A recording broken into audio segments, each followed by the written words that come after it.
What you have here is an electronic cigarette.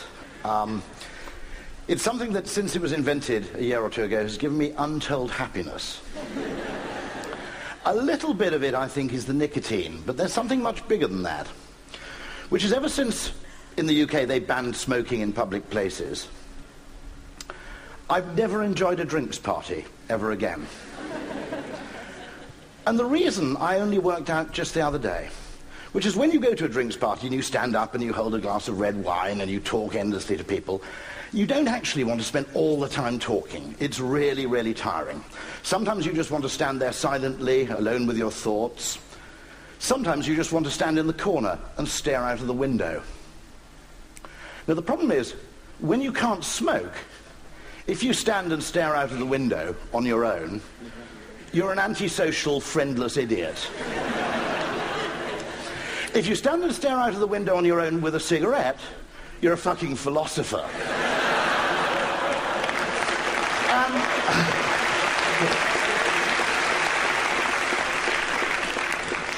So the power of reframing things cannot be overstated.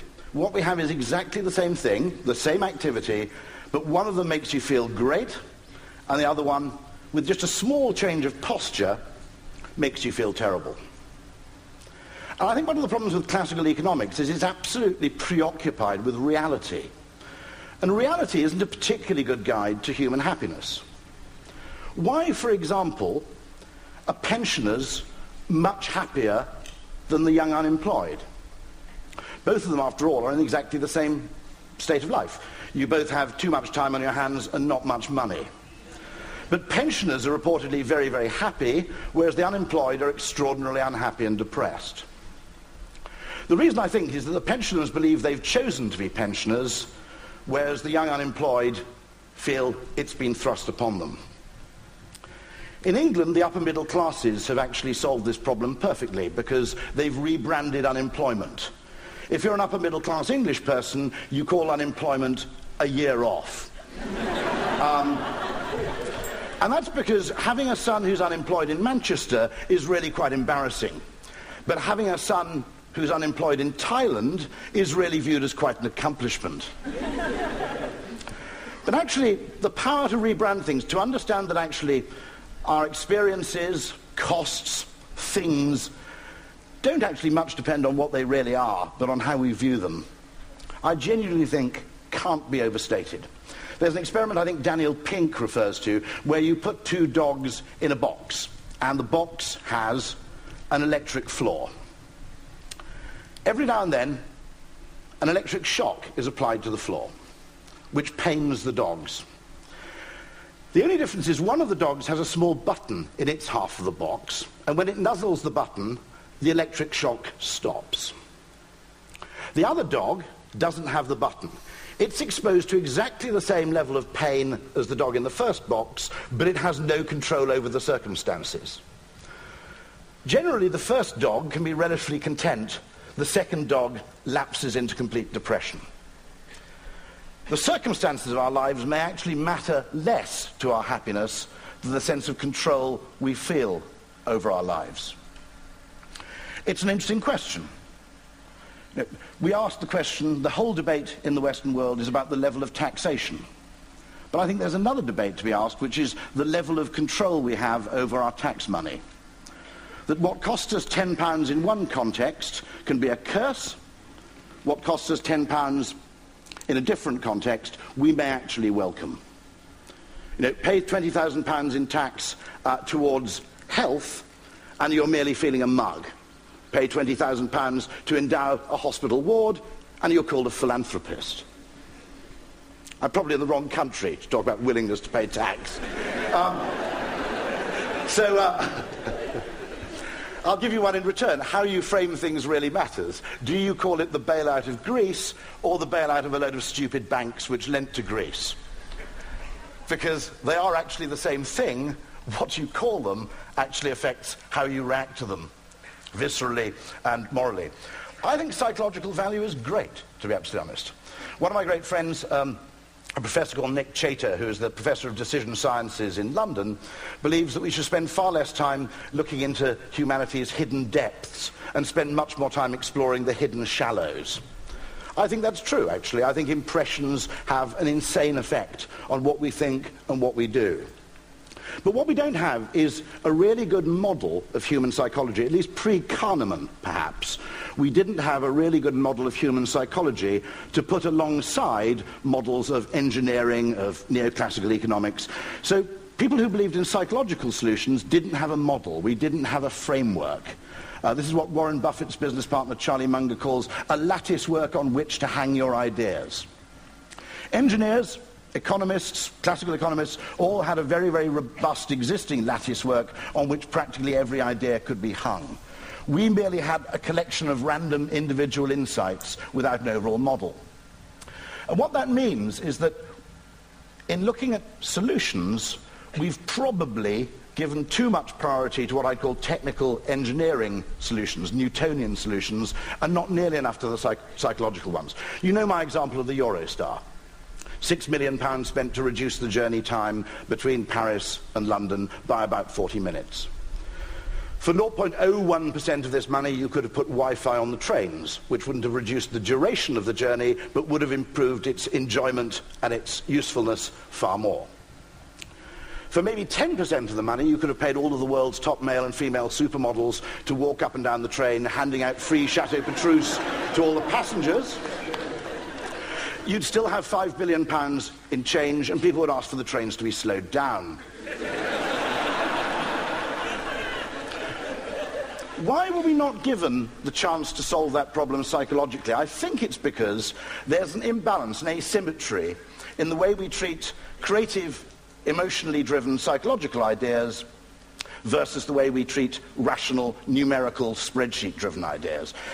If you're a creative person, I think quite rightly, you have to share all your ideas for approval with people much more rational than you. You have to go in and you have to have a cost-benefit analysis, a feasibility study, an ROI study, and so forth. And I think that's probably right.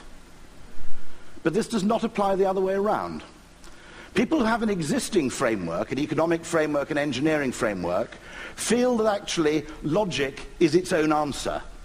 What they don't say is, well, the numbers all seem to add up, but before I present this idea, I'll go and show it to some really crazy people to see if they can come up with something better. And so we artificially, I think, prioritize what I'd call mechanistic ideas over psychological ideas. An example of a great psychological idea, the single best improvement in passenger satisfaction on the London Underground per pound spent came when they didn't add any extra trains nor change the frequency of the trains. They put dot matrix display boards on the platforms. Because the nature of a wait is not just dependent on its numerical quality, its duration, but on the level of uncertainty you experience during that wait. Waiting 7 minutes for a train with a countdown clock is less frustrating and irritating than waiting 4 minutes, knuckle-biting, going, when's this train going to damn well arrive? Here's a beautiful example of a psychological solution deployed in Korea. Red traffic lights have a countdown delay. It's proven to reduce the accident rate in experiments. Why? Because road rage, impatience, and general irritation are massively reduced when you can actually see the time you have to wait. In China, not really understanding the principle behind this, they applied the same principle to green traffic lights. Which isn't a great idea. You're 200 yards away, you realize you've got 5 seconds to go, you floor it. The Koreans very assiduously did test both. The accident rate goes down when you apply this to red traffic lights, it goes up when you apply it to green traffic lights. This is all I'm asking for, really, in human decision-making, is the consideration of these three things. I'm not asking for the complete primacy of one over the other. I'm merely saying that when you solve problems, you should look at all three of these equally, and you should seek as far as possible to find solutions which sit in the sweet spot in the middle. If you actually look at a great business, you'll nearly always see all of these three things coming into play. Really, really successful businesses. Google is a great, great technological success, but it's also based on a very good psychological insight. People believe something that only does one thing is better at that thing than something that does that thing and something else. It's an innate thing called goal dilution. Ayelet Fishbach has written a paper about this. Everybody else at the time of Google, more or less, was trying to be a portal. Yes, there's a search function, but you also have weather, sports scores, bits of news. Google understood that if you're just a search engine, people assume you're a very, very good search engine. All of you know this, actually, from when you go in to buy a television. And in the shabbier end of the row of flat-screen TVs you can see are these rather despised things called combined TV and DVD players. And we have no knowledge whatsoever of the quality of those things, but we look at a combined TV and DVD player and we go, ugh, it's probably a bit of a crap telly and a bit rubbish as a DVD player. So we walk out of the shops with one of each. Google is as much a psychological success as it is a technological one. I propose that we can use psychology to solve problems that we didn't even realize were problems at all. This is my suggestion for getting people to finish their course of antibiotics. Don't give them 24 white pills, give them 18 white pills and 6 blue ones, and tell them to take the white pills first and then take the blue ones. It's called chunking. The likelihood that people will get to the end is much greater when there is a milestone somewhere in the middle. One of the great mistakes, I think, of economics is it fails to understand that what something is, whether it's retirement, unemployment, cost, is a function not only of its amount, but also its meaning. This is a toll crossing in Britain. Quite often, queues happen at the tolls. Sometimes you get very, very severe queues. You could apply the same principle, actually, if you like, to the security lanes in airports. What would happen if you could actually pay twice as much money to cross the bridge, but go through a lane that's an express lane? It's not an unreasonable thing to do, it's an economically efficient thing to do. Time means more to some people than others. If you're trying to get to a job interview, you'd patently pay a couple of pounds more to go through the fast lane. If you're on the way to visit your mother-in-law, you'd probably prefer to stay on the left. The only problem is if you introduce this economically efficient solution, people hate it. Because they think you're deliberately creating delays at the bridge in order to maximize your revenue, and why on earth should I pay to subsidize your incompetence?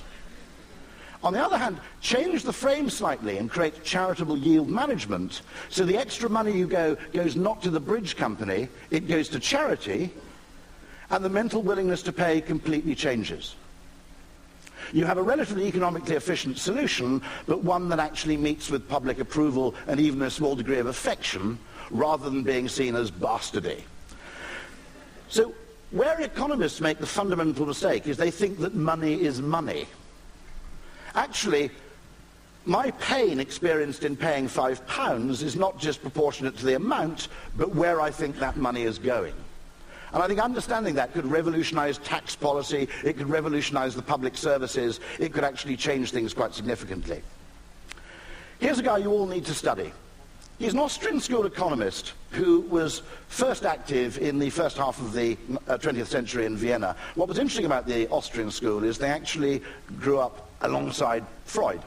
And so they're predominantly interested in psychology. They believed that there was a discipline called praxeology, which is a prior discipline to the study of economics. Praxeology is the study of human choice, action, and decision-making. I think they're right. I think the danger we have in today's world is we have the study of economics considers itself to be a prior discipline to the study of human psychology. But as Charlie Munger says, if economics isn't behavioral, I don't know what the hell is. Von Mises, interestingly, believes economics is just a subset of psychology. I think he refers to economics as the study of human praxeology under conditions of scarcity. But von Mises, among many other things, I think uses an analogy which is probably the best justification and explanation for the value of marketing, the value of perceived value, and the fact that we should actually treat it as being absolutely equivalent to any other kind of value. We tend, all of us, even those of us who work in marketing, to think of value in two ways. There's the real value, which is when you make something in a factory or provide a service, and then there's a kind of dubious value, which you create by changing the way people look at things. Von Mises completely rejected this distinction, and he used this following analogy. He said, he referred actually to some strange economists called the French physiocrats. who believed that only true value was what you extracted from the land. So if you were a shepherd or a quarryman or a farmer, you created true value. If, however, you bought some wool from the shepherd and charged a premium for converting it into a hat, you weren't actually creating value, you were exploiting the shepherd. Now, von Mises says that modern economists make exactly the same mistake with regard to advertising and marketing. He says, if you run a restaurant, there is no healthy distinction to be made between the value you create by cooking the food and the value you create by sweeping the floor. One of them creates perhaps the primary product, the thing we think we're paying for. The other one creates a context within which we can enjoy and appreciate that product. And the idea that one of them should actually have priority over the other is fundamentally wrong. Try this quick thought experiment. Imagine a restaurant that serves Michelin-starred food, but actually where the restaurant smells of sewage and there's human feces on the floor.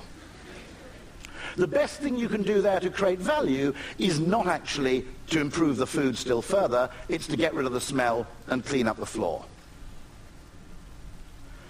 And it's vital we understand this. If that seems like a sort of strange, abstruse thing, in the UK, the post office had a 98% success rate at delivering first-class mail the next day. They decided this wasn't good enough, and they wanted to get it up to 99. The effort to do that almost broke the organization. If at the same time you'd gone and asked people what percentage of first-class mail arrives the next day, the average answer would have been 50, or the modal answer would have been 50 to 60%. Now, if your perception's much worse than your reality, what on earth are you doing trying to change the reality? That's like trying to improve the food in a restaurant that stinks. What you need to do is, first of all, tell people that 98% of mail gets there the next day, first-class mail. That's pretty good. I would argue in Britain there's a much better frame of reference, which is to tell people that more first-class mail arrives the next day in the UK than in Germany. Because generally in Britain, if you want to make us happy about something, just tell us we do it better than the Germans.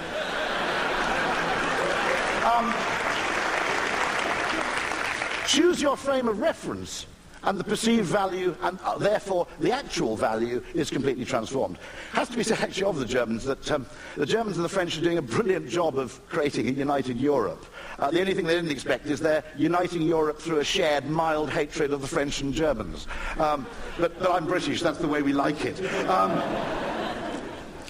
What you'll also notice is that in any case our perception is leaky. We can't tell the difference between the quality of the food and the environment in which we consume it. All of you will have seen this phenomenon. If you have your car washed or valeted, when you drive away, your car feels as if it drives better. And the reason for this, unless my car valet mysteriously is changing the oil and performing work which I'm not paying him for and I'm unaware of, is because perception is in any case leaky. Analgesics that are branded are more effective at reducing pain than analgesics that are not branded. I don't just mean through reported pain reduction, actual measured pain reduction. And so perception actually is leaky in any case. So if you do something that's perceptually bad in one respect, you can damage the other. Thank you very much.